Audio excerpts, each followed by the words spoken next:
जय शिव गुरु, हर हर महादेव, जय भोलेनाथ। जे भी गुरु भाई गुरु बहना वीडियो देखता सबके हमार प्रणाम बा। और सबसे हाथ जोड़ के निवेदन बाटे, अगर ये भक्ति भजन आप सबके अच्छा लगे तो कृपया चैनल के लाइक सब्सक्राइब करके सपोर्ट जरूर कल जा। और कमेंट बॉक्स में हर हर महादेव जरूर लिखल जा। और इहो बतावल जा कि गीत हम कैसन लिखले बाटी और कैसन गा रहल बाटी। जय शिव गुरु, जय भोलेनाथ, हर हर महादेव। अरे ऐसन समधिया लगवला भोलेनाथ जगवले जागना। अरे ऐसन समधिया लगवला भोलेनाथ जगवले जागना। अरे ऐसन समधिया लगवला भोलेनाथ जगवले जागना। हो जगवले जागना, हो जगवले जागना। अरे ऐसन समधिया लगवला भोलेनाथ जगवले जागना। अरे ऐसन समधिया लगवला भोलेनाथ जगवले जागना। अरे गंगा जगावेली जमुना जगावे, गंगा जगावेली जमुना जगावे। अरे जलवा के बहे तेज धार जगवले जागना। अरे गंगा के बहे तेज धार जगवले जागना। अरे ऐसन समधिया लगवला भोलेनाथ जगवले जागना। अरे ऐसन समधिया लगवला भोलेनाथ जगवले जागना। जागना हो जागना, हो जागना, हो जागना। अरे ऐसन समधिया लगवला भोलेनाथ जगवले जागना। अरे ऐसन समधिया लगवला भोलेनाथ जगवले जागना। अरे ब्रह्मा जगावे हो विष्णु जगावे, ब्रह्मा जगावे हो विष्णु जगावे। नारद जगावे दिन रात जगवले जागना। अरे ऐसन समधिया लगवला भोलेनाथ जगवले जागना। अरे ऐसन समधिया लगवला भोलेनाथ जगवले जागना। अरे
जय शिव गुरु।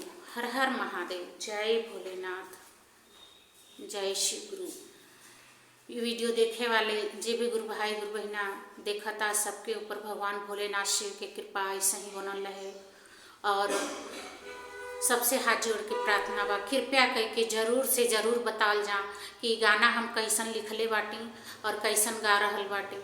काहे से कि बिना आप सबके सपोर्ट से कुछ नहीं हो सकेला। आप सबसे विनम्र निवेदन बा, कृपया करके हमें सपोर्ट कइल जा। जय शिव गुरु। हर हर महादेव। जय भोलेनाथ।